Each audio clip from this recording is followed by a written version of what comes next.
прямом эфире новости Татарстана. Здравствуйте. В студии Даяна Саитова. И в начале коротко о главных темах выпуска. Мировое признание. Перспективные направления обозначены. В КФУ наградили лауреата премии имени Лобачевского. Как канадский математик раскрыл глаза научному миру, узнал Рамиль Шайдуллин. Возможность селам обновиться. В поселке 13 тысяч жителей, то это уже приличная сумма. И если 4 раза умножится, это уже будет несколько миллионов рублей. Как прошли референдумы по самовложению в районах республики, расскажет Слава Ухмадуллин. Новинки сортировки. Рассматриваются разные варианты. Как в Казани продвигается система раздельного сбора мусора, узнал Дмитрий Аринин. Они учатся общаться с окружающими без слов. Азалия, покажи, а где с нами девочка здоровается? Умничка, девочка тоже нам говорит «Здравствуйте». Как в интернате Дербышек реализуется проект «Я говорю», увидела Зарина Ахметова. Нейронет-центр «Иннополис» появится в самом молодом городе России. Новый союз, который планирует создать при участии Фонда развития университета «Иннополис», займется разработкой коммерческих проектов. Об этом сегодня говорили в Москве на наблюдательном совете университета. Участие принял Рустам Миниханов. Предполагается, что союз объединит ведущие российские компании в области нейротехнологий для создания новых продуктов. Он потратил 20 лет жизни на то, чтобы доказать знаменитую гипотезу Хакина. Сегодня в Казани наградили лауреата премии имени Лобачевского. Эта международная награда присуждается за выдающиеся работы в области геометрии и математики. Лауреатом стал канадский ученый Даниэль Вайс. Как удалось решить то, над чем десятилетиями билась вся мировая наука, узнал Рамиль Шайдуллин. Престижная премия и чек почти на 5 миллионов рублей. Так выглядит одна из самых главных наград в области математики. Премия имени Лобачевского. Она присуждается за прорыв в мировой науке. По признанию конкурсного жюри в 2019 году процесс отбора был непростым.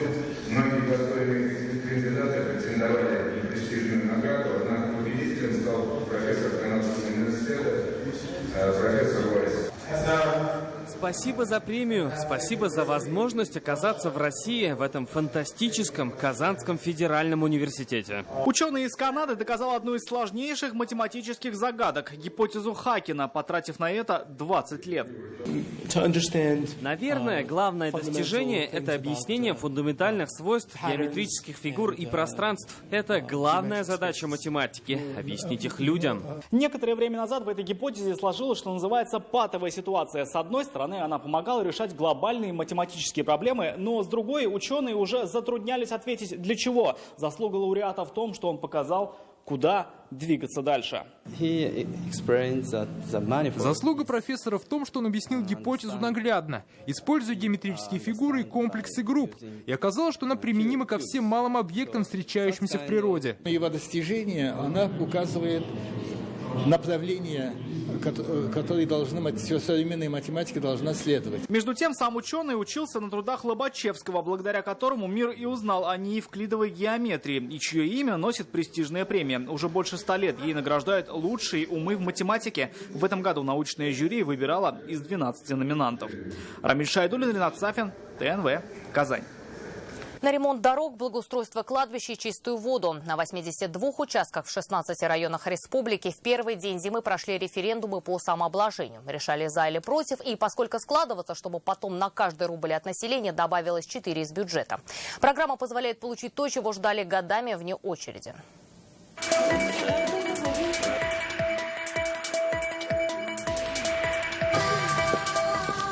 На референдум всей семьей и всем селом. Так самообложение становится доброй традицией. По этой программе в следующем году в Алексеевске планируют обновить систему водоснабжения, благоустроить дворы и кладбища. Хотелось бы вот эта программа продолжалась, замена водопровода.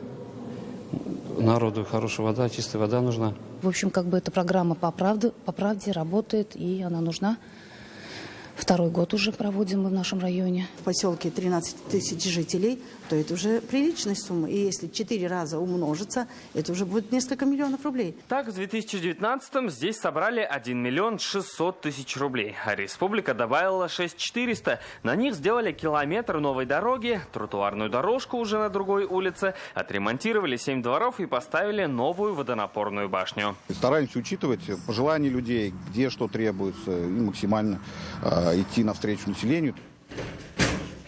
Это уже большой кукмар. В программе село участвует 6-й год. Начинали с 200 рублей. В итоге, вот уже 4-й раз подряд, здесь планируют собрать по 500 рублей. Дороги уж у нас около 3 миллионов, 2,5 миллиона тоже. Родник вот хотим, еще водонапорной башни красить надо. Ограждение надо делать еще. Те же 500 рублей и тот же вопрос. Согласны ли вы? В бюллетенях Вапастова. По программе самовложения здесь планируют пробурить скважину, благоустроить кладбище, отремонтировать дороги и озеленить поселок. В богатых Сабах планируют собрать по 300 рублей. Этого, с учетом республиканских, хватит на ремонт дорог в 2 населенных пунктах, содержание родников, новое освещение и посадку деревьев. Референдумы в воскресенье прошли в 16 районах на 82 участках. На каждом за голосованием следили и наблюдатели. Наши наблюдатели отмечают действительно высокую вовлеченность граждан, общественности в сам процесс референдума. Также сами граждане отмечают действительно значимые позитивные инфраструктурные изменения. Уже в следующее воскресенье референдумы пройдут еще в 15 районах республики. Салават Ухмадуллин, Марат Зайдуллин, ТНВ, Алексеевский, Кукмурский, Апастовский и Сабинский районы. Где на Руси жить хорошо? Информационное агентство РИА Новости составило рейтинг регионов с самыми высокими зарплатами. Возглавляет его Чукотский автономный округ, где средняя зарплата почти 78 тысяч рублей. В тройке лидеров также Ямало-Ненецкий автономный округ и Москва. А вот Татарстан в этом рейтинге занял лишь 39 место. Средний доход жителей республики составил 29,5 тысяч рублей. В целом по России зарплату выше 100 тысяч получает лишь 7% работников. На улицах Казани появятся фондоматы – аппараты, где при сдаче бутылок можно получить различные бонусы. Такими планами сегодня поделились в столичном исполкоме. Здесь подытожили реформу раздельного сбора мусора. Напомним, что решение проблемы с переработкой мусора заложено в нацпроекте. Как отметил президент России, объем финансирования этой госпрограммы – 300 миллиардов рублей. Что делаете, готовы ли казанцы сами сортировать отходы, спросил Дмитрий Аринин.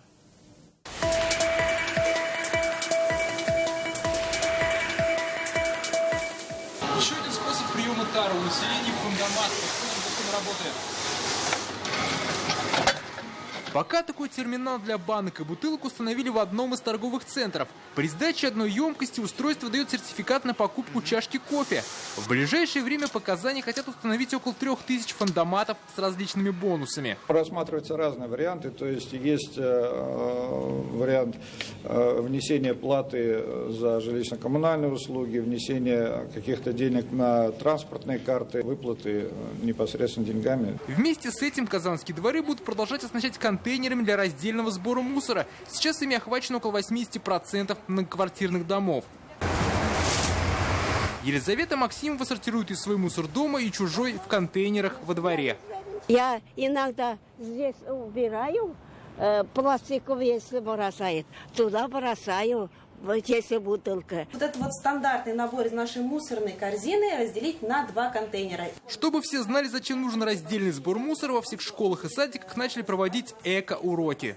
Научились разбирать правильный мусор для того, чтобы беречь нашу экологию. Вторичное сырье, оно перерабатывается и изготавливаются новые продукты. Есть сложности в том, чтобы разобраться, как именно правильно делить мусор, то есть какие виды отходов можно переработать, а какие нельзя и почему. Как заявляет руководство Казани, за раздельный сбор в городе взялись всерьез. Резко, вот как универсиаду провели, перестали, и спасибо нашим казанцам, дорогим жителям нашим и гостям, которые с уважением относятся к чистоте, перестали кидать в окошки пэт-бутылки и бычки. Вот это прям резко стало. На 9-й год нашей системной работы. И раздельный сбор мусора – это еще тяжелее. Помочь должна и республиканская программа «Наш двор». По ней будут ставить новые и переоборудовать старые контейнерные площадки. Дмитрий Арин, Александр Лобанов, ТНВ, Казань. Дело стройкома. Обманутые дольщики дождались новоселья, а застройщики суда. Об этом читайте в реальном времени. Автобус, который в условиях мегаполиса сможет максимально быстро перевозить большое количество людей. Сегодня в Казани началась тестовая эксплуатация двух новых машин марки МАЗ. Они рассчитаны на 110 и 167 пассажиров. В будущем транспорт планируют пустить по маршруту метробусов. На этой неделе новые автобусы проверят водители муниципальных ПТП. Для этого выбраны 4 маршрута. Завершится тестирование в пятницу. Граждане Узбекистана, живущие в Татарстане, смогут удаленно принять участие в выборах в своей стране. Республика Узбекистан находится в преддверии крупного политического события – выборов в Законодательную палату Ойли Маджлиса и местные советы народных депутатов. Сейчас миллионы узбеков по семейным обстоятельствам, работе, учебе живут за рубежом. Как им облегчили путь к волеизъявлению, узнал Сергей Хайдаров. Смотрю, как там все происходит, как там жизнь идет.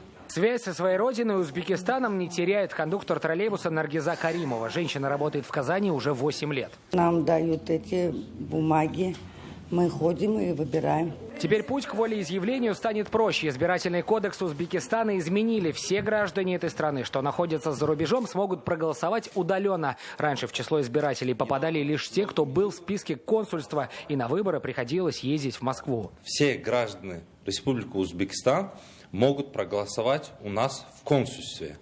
Также для создания больше условий и благоприятных условий для граждан наших мы будем делать выездные, досрочные голосования. В Татарстане узбекская диаспора насчитывает более 25 тысяч человек. С 12 по 18 декабря площадками удаленных досрочных выборов станут университеты, предприятия, где большое количество граждан из Узбекистана. Они заполняют дистанционно анкету, которая отправляется в Генконсульство Республики Узбекистан, которое находится в городе Казани, и официально проходят выборы. Анкету нужно заполнить до 5 декабря, а сами выборы в Узбекистане пройдут 22 числа. Сергей Хайдаров, Дмитрий Аринин, Файруза Мазитова, Александр Лобанов, ТНВ, Казань.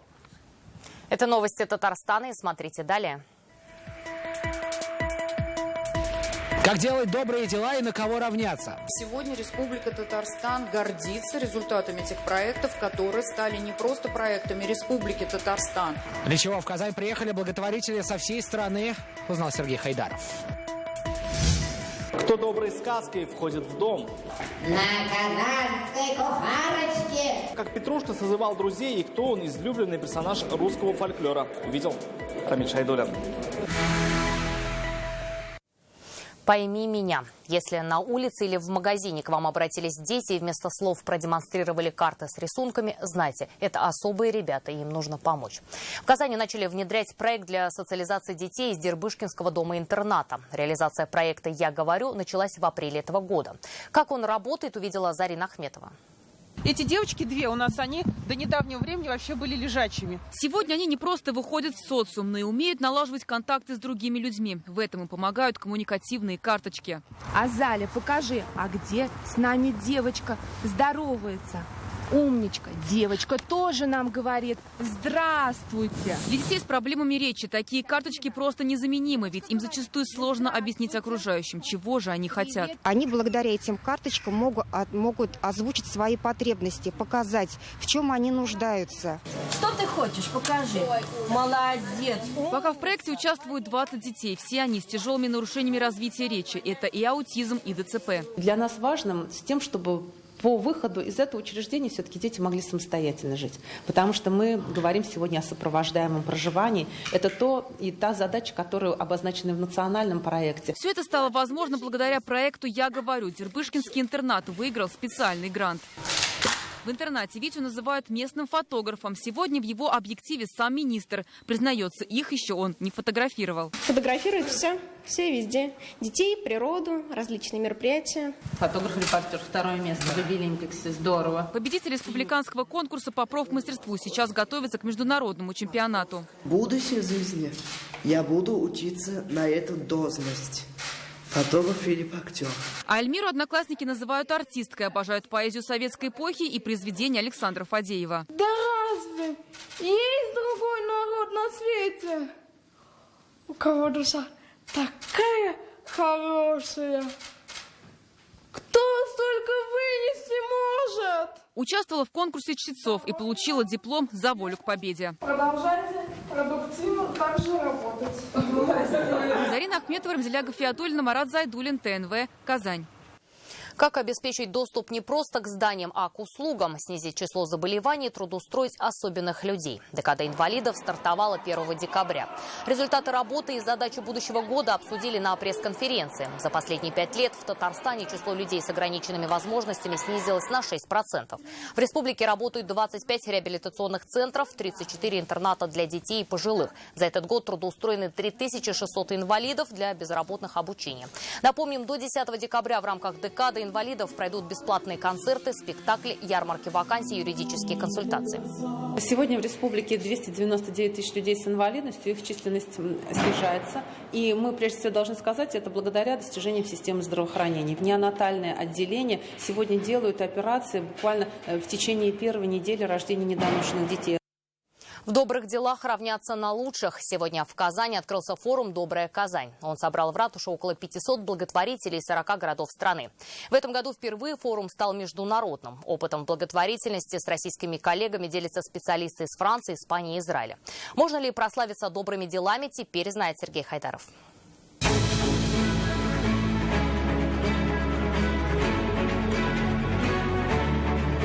Автобусы с едой для тех, кто попал в трудную ситуацию, праздники и подарки для особенных детей. За последние 3-4 года социальных проектов в Казани стало в разы больше. Идеи самые разные. К примеру, проект фонда «День добрых дел». Это когда театры доступны для всех. Сурдопереводчик около сцены во время спектакля объясняет на языке жестов зрителям слабослышащим.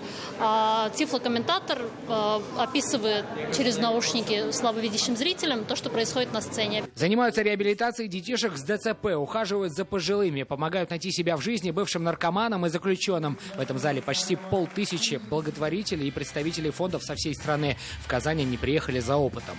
Это важная составляющая любой работы, потому что, во-первых, это новые какие-то варианты, новые направления, во-вторых, это новые знакомства, это новые связи, это общие совместные проекты. Тот двигатель, который помогает развиваться, поскольку здесь на подобных мероприятиях мы общаемся, встречаемся, мы вдохновляемся. Впервые в этом году форум «Добрая Казань» стал международным. В зале эксперты из Франции, Испании и Израиля. В последнее время в Париже все больше внимания уделяют благотворительным организациям, и все чаще мы смотрим в этом направлении на Казань. Уже сегодня во время презентации я отметила несколько замечательных идей, которые пригодились бы и у нас. О том, что такое «Добрая Казань», иностранцам рассказывает мэр столицы. Этот проект становится трендом благотворительности в России. Теперь с приставкой «добрый» больше сотни городов и поселков страны. Мы рады, что сегодня в ежедневном взаимодействии больше 70 некоммерческих благотворительных организаций и волонтерских объединений реализуют свои проекты при поддержке «Доброй Казани». Мы с вами отработали очень много практик, техник, технологий, которые связаны с реализацией в национальном проекте таких проектов, как спорт, норма жизни или общественное здоровье. И сегодня Республика Татарстан гордится результатами этих проектов. Как сделать мир чуточку добрее? Участники форума продолжат обсуждать еще завтра. В молодежном центре «Московский» пройдут мастер-классы от зарубежных спикеров. Сергей Хайдаров и Игорь Романов, ТНВ Казань. Они поют, танцуют, играют на инструментах, несмотря на проблемы со здоровьем. В Казани проходит гала-концерт 3-го фестиваля «Добрая волна». На одной сцене с детьми выступают звезды российской эстрады. На вырученные средства купят слуховой аппарат мальчику-сироте. На прямую связь с деревней Универсиады с нами выходит Зарина Ахметова. Зарина, расскажи, сколько участников в этом году и приехал ли на фестиваль Игорь Крутой? Добрый вечер, Даяна. Конечно же, Игорь Крутой, как генеральный продюсер фестиваля, сегодня здесь. Перед началом он порадовал журналистов сюрпризом, но об этом чуть позже. Хочу сказать, что «Добрая волна» уже в 3-й раз накрывает столицу. В этом году в гала-концерте принимают участие 110 ребят из 11 городов страны. Все они победители региональных отборочных этапов. Для них это особенный день. Они выступают на одной сцене со звездами российской эстрады. Что же сами артисты думают о «Доброй волне»? Давайте послушаем. Я надеюсь, что с каждым годом этот проект крепнет, укрепляется и становится необходимым. для всех, не только участников, но и для телезрителей. Перед музыкой, перед искусством мы все равны, вне зависимости от наших физических возможностей. И здорово, что сегодня все чаще такие темы поднимаются. Здорово, что мечты исполняются, потому что они должны сбываться. Мне безумно приятно быть частью этого праздника для таких ребят, порадовать их, чтобы их мечты сбылись. Я знаю, как это важно для них, и что они потом всю жизнь будут это вспоминать. «Добрая волна» — это не только фестиваль, но и масштабный благотворительный проект, который из года в год исполняет мечты детей. Не только творчески ребятам помогают и материально. С ними поддерживают связь постоянно, даже после проведения мероприятия. Для самих участников это уникальная возможность показать окружающим свои неограниченные способности. Давайте послушаем. Я мечтала о встрече с Софией Ротару и мечтала о поездке в Крым, в Ялту. И так случилось, я сама не ожидала. В общем, вот как раз ровно 2 года назад, 2 декабря, я была в Москве на «Песне года», где лично встретилась с Софией Ротару, и потом летом ездила в Крым. Мне приснился страшный сон, что я по уши влюблен, но не в Аллу Пугачеву и не в Мисс 2005, даже не в Наташу Львову, что всегда дает писать. Все собранные с гала-концерта средства направят на покупку слухового аппарата для 13-летнего Айрата Зайнеддинова. Так что мечты действительно сбываются. Кроме того, как рассказал нам Игорь Крутой, в следующем году с «Доброй волной» в Казань придет еще и новая волна. Вот это действительно уж подарок под Новый год. По словам продюсера, он сказал, что примерно в августе пройдет мероприятие, а пока сейчас организаторы выбирают место проведения. На этом у меня все. Даяна. Спасибо, Зарина. Я напоминаю, это было прямое включение с фестиваля «Добрая волна». Они стирают условности и живут красками. Услышать самую особенную музыку собралось более 600 меломанов. 6-й ежегодный фестиваль «Искусство добра» прошел в Большом концертном зале имени Сайдашева. Музыку Чайковского, Вертинского, Дунаевского на одной сцене сыграли профессионалы и люди с ограниченными возможностями здоровья. У каждого человека в сердце есть своя мелодия. Но что если рассказать ее или услышать нет возможности? Тогда единственным языком, понятным во всем мире, становится музыка.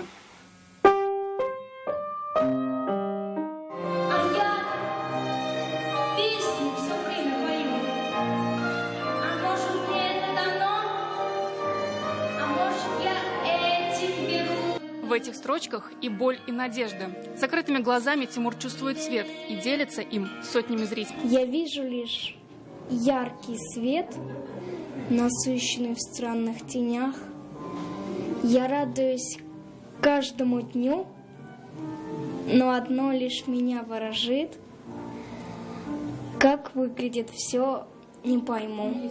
О своем мире они рассказывают жестами, песнями, игрой на музыкальных инструментах. Здесь сцена едина для профессионалов и людей с ограниченными возможностями. Нужно петь с эмоциями. Музыку может совместить любых людей, независимо от их положения. Момент очищения для нас – это какая-то переоценка ценностей для нас, для взрослых. Потому что мы видим эти глаза, мы видим детей, мы видим личности, которые преодолевают какие-то препятствия, которые, к сожалению, зависят не от них, они их преодолевают и становятся еще чище и лучше. Аккорды Вертинского, Дунаевского, Чайковского. Фестиваль «Искусство добра» вот уже 6-й раз звучит в единой тональности. Наталья Мезина, Адель Миндубаев, ТНВ, Казань. Он не ученый, не поэт, но покорил весь белый свет. В Центре культуры имени Пушкина впервые прошел праздник в честь самой известной куклы на Руси. Все его знают как Петрушка, и лишь немногие слышали его настоящее имя – Петр Иванович Уксусов. Именно так его называли еще в 17 веке, причем известен он был не только на Руси, а и во всем мире. Как появился этот образ, и простая тряпичная кукла стала символом смеха, радости и веселья, выяснял Рамиль Шайдуллин.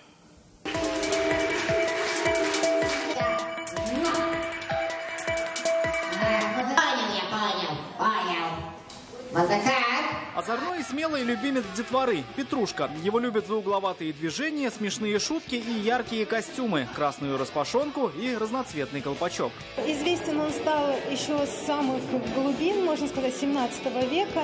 И изначально был персонаж Петр Иванович Уксусов. История этого персонажа более 3 веков. На Руси его звали Петром Уксусовым, а вот, например, в Лионе – Гиньолем, перчаточную игрушку, которой управляет кукловод. В Англии известную как Панч, а в Италии как Пульчинелла.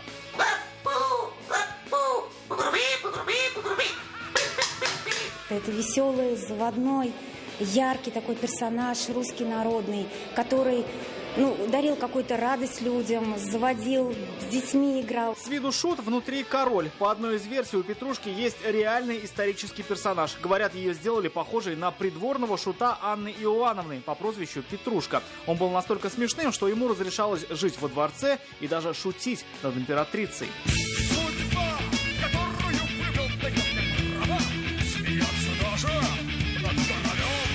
Позже образ шута не раз обыгрывали в самых разных жанрах. Он находил отражение в кино, пьесах и музыке. Он открывал карьеры.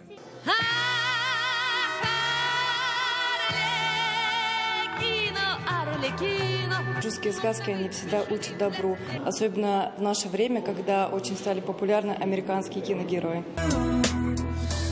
Вот только так ли герои Америки далеки от шутов и их кукольных воплощений? Джокер, Харли Квинн, Арлекин, Пульчинелла, Петрушка – образы смешного клоуна с трагической судьбой навсегда в мировом искусстве. Рамиль Шайдуллин, Вадим Илларионов, ТНВ, Казань. В центре Казани заметили одинокого гуся, который перебегал дорогу строго по пешеходному переходу. Умную птицу сняли на мобильный телефон. Правда, с сигналом светофора гусь не угадал, начал движение на красный свет. Водители оценили необычного пешехода и уступили дорогу. Как оказалось, пернатый отправился на прогулку по Лесскому садику. На этом у нас все. Еще больше новостей в наших соцсетях ВКонтакте и Инстаграм. Сейчас прогноз погоды. До встречи в 21:30.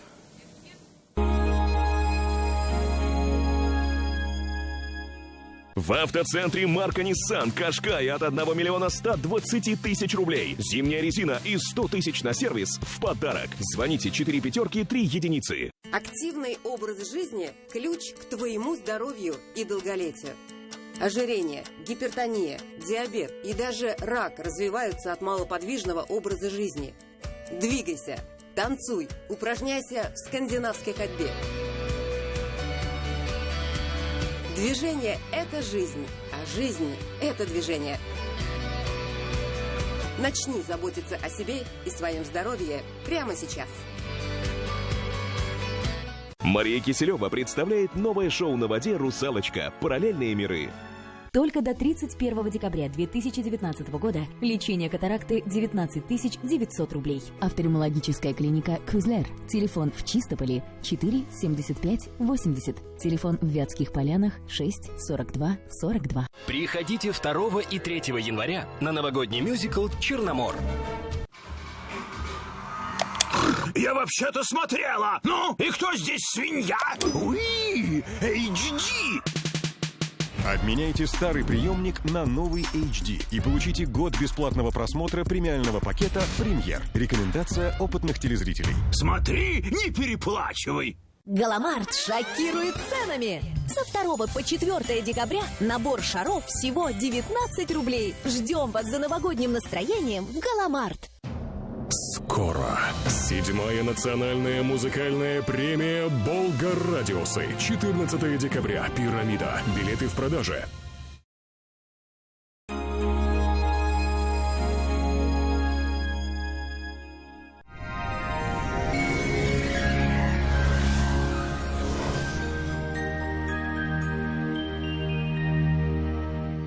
Здравствуйте! Зима с первого дня лихо ворвалась в наши края, украсив все вокруг снежным покрывалом. О погоде на 3 декабря поговорим через несколько секунд.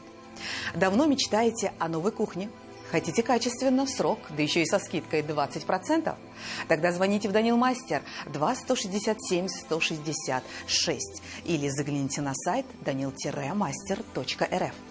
По данным сервиса Яндекс.Погода, на юго-востоке в Бугульме, Бавлы, Азнакаево переменная облачность, днем выпадет снег и до 8 мороза. На северо-востоке, в Нижнекамске, Набережных Челнах, Елабуге дневная температура составит 6 градусов ниже нуля. Ожидается снег. Жители севера республики ожидает снежная и морозная погода. Днем до -7. На северо-западе, в Арске, в Кукмаре, Балтаси облачная погода с прояснениями. Тут теплее -4. На юго-западе, в Болгаре, в Буинске, Дрожжаном также 4 градуса мороза. Днем выпадет снег. В центральных районах, в Чистополе, Альметьевске, Мамадыше переменная облачность. Синоптики обещают снег и до 6 градусов ниже нуля. В последующие дни сохранится такая же погода. Федеральная сеть медицинских центров «Доктор Ост» – лечение самых сложных заболеваний позвоночника и суставов без боли и хирургического вмешательства.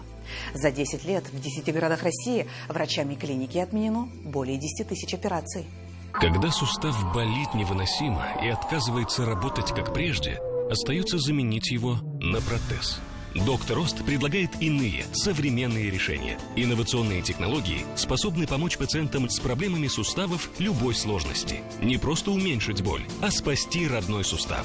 Без операции и без протеза. Прямо сейчас запишитесь на прием в Доктор Ост за полцены. Дистанционное дробление камней в почках, без боли, без операции, бесплатно, по полисам ОМС. Клиника Фарм-Т, 292 66 77. Дистанционное дробление камней в почках, бесплатно, по полисам ОМС и безболезненно в клинике Фарм-Т. Успейте записаться по телефону в Казани 292 66 77. О погоде в столице Татарстана. 3 декабря в Казани переменная облачность, снег. Дневная температура -3, -5. Ветер южный, умеренный.